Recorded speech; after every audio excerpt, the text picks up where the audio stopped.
चिंचवड विधानसभा मतदारसंघात तिरंगी नाही तर दुरंगी लढत। प्रमुख उमेदवार 3, परंतु होत आहे दुरंगी लढत। काय आहे कारण, पाहूया या व्हिडिओच्या माध्यमातून। नमस्कार, मी गजाला सय्यद। आपण पाहत आहात महाराष्ट्राची लोकप्रिय वृत्तवाहिनी शबनम न्यूज। चिंचवड विधानसभा मतदारसंघात महायुतीचे भाजप पक्षाचे उमेदवार शंकर जगताप विरुद्ध अपक्ष उमेदवार भाऊसाहेब भोईर अशी दुरंगी लढत प्रामुख्याने पाहावयास मिळत आहे। मतदारसंघात 3 प्रामुख्याने उमेदवार रिंगणात आहेत। तिसरे उमेदवार महाविकास आघाडीचे राष्ट्रवादी शरदचंद्र पवार पक्षाचे उमेदवार राहुल कलाटे। परंतु आतापर्यंतच्या प्रचाराच्या रणधुमाळीत ही निवडणूक शंकर जगताप विरुद्ध भाऊसाहेब भोईर अशीच दुरंगी लढत होणार असल्याचे चित्र आहे। याला कारण आहे प्रचार यंत्रणा।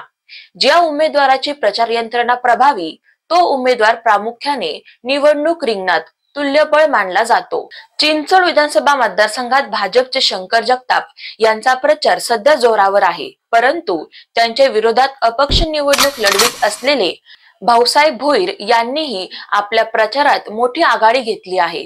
तर राष्ट्रवादीचे तिसरे उमेदवार राहुल कलाटे यांचा प्रचार म्हणावा तसा झालेला किंवा होत असलेला पाहावयास मिळत नाही।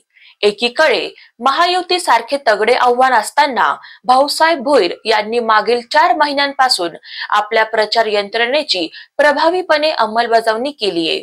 त्यांना मिळणारा प्रतिसाद तसेच अनेक सामाजिक संघटना व प्रतिस्पर्धी उमेदवारांचाही पाठिंबा भाऊसाहेब भोईर यांना मिळत आहे।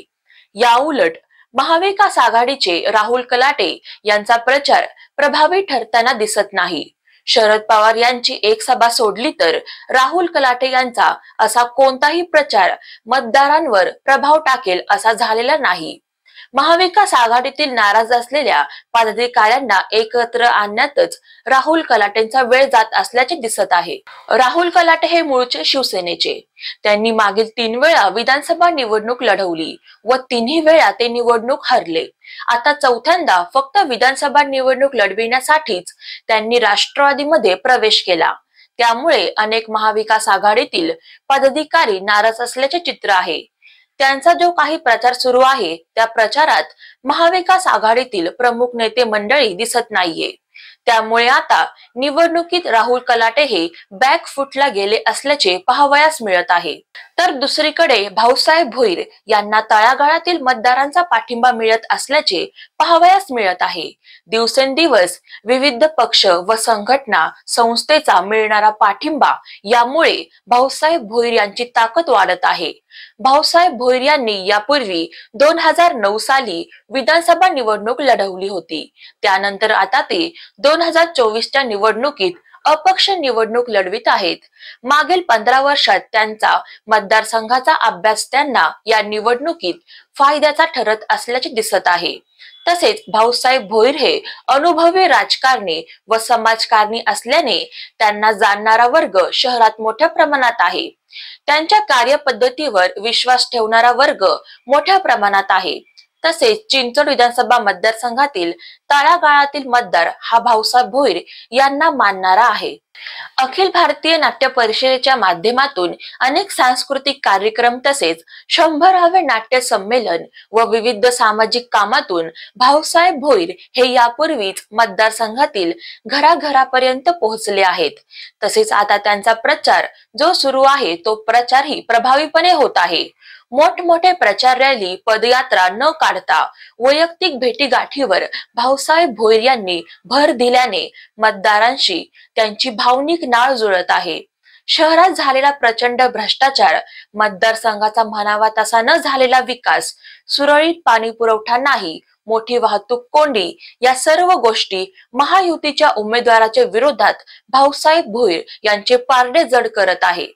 तसेच माझ्याकडे विकासाची ब्लूप्रिंट असल्याचे सांगत भाऊसाहेब भोईर यांनी आपल्या प्रचारात मतदारांवर प्रभाव टाकला आहे।